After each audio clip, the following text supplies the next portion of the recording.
And today I'd like to look again at a topic on rest, on the topic rest. I'm reading from University of California, San Diego.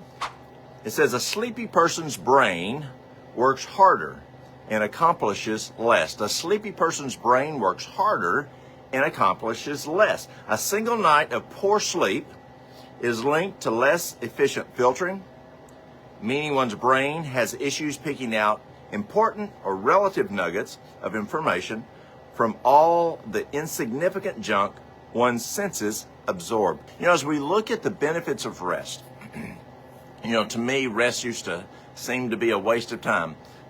There's just so much to get done, but I now see how the benefits of rest are. I can remember my most productive time was from 8 at night to 3 in the morning, and I would come home, eat supper, go back to work, and work. And Mary Lou would pray that God would change my body to where I would want to sleep at night. Well, I tell you, today I do. And I feel the huge differences when I get to sleep by 9 o'clock. It is amazing. Let's look what Mayo Clinic says. That was University of California at San Diego. Let's look at Mayo Clinic. And what does Mayo Clinic say the benefits of rest are? Getting at least 7 hours of quality rest each night is essential for optimal health.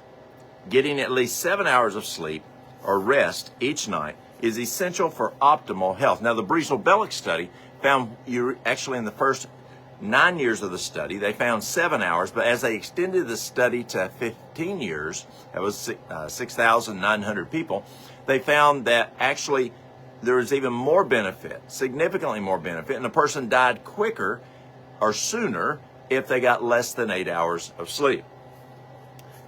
Let's go back to Mayo Clinic. Sleep provides the foundation for all daily habits and decisions. Mayo Clinic says, sleep provides the foundation for all daily habits and decisions. So if we get our sleep, we're more prone to make better decisions. Our habits are better. When we don't, we have more challenges.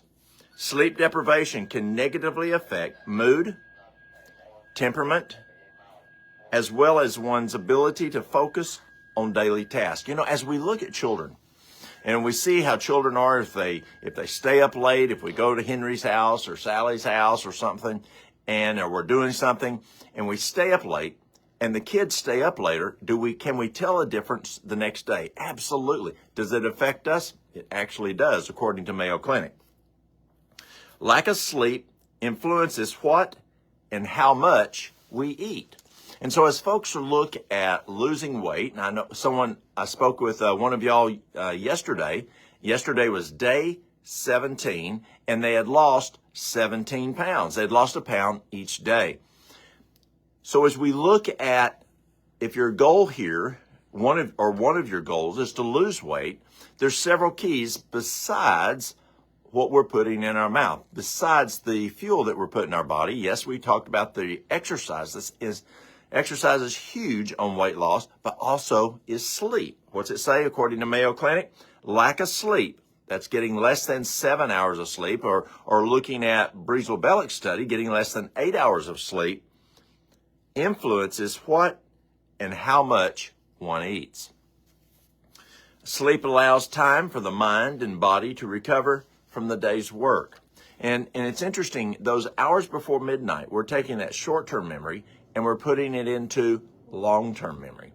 And folks will say, well, I forget so much. Well, we're not asleep at the time at which the brain is doing what happened yesterday, and we're putting that into the long-term memory. Very important.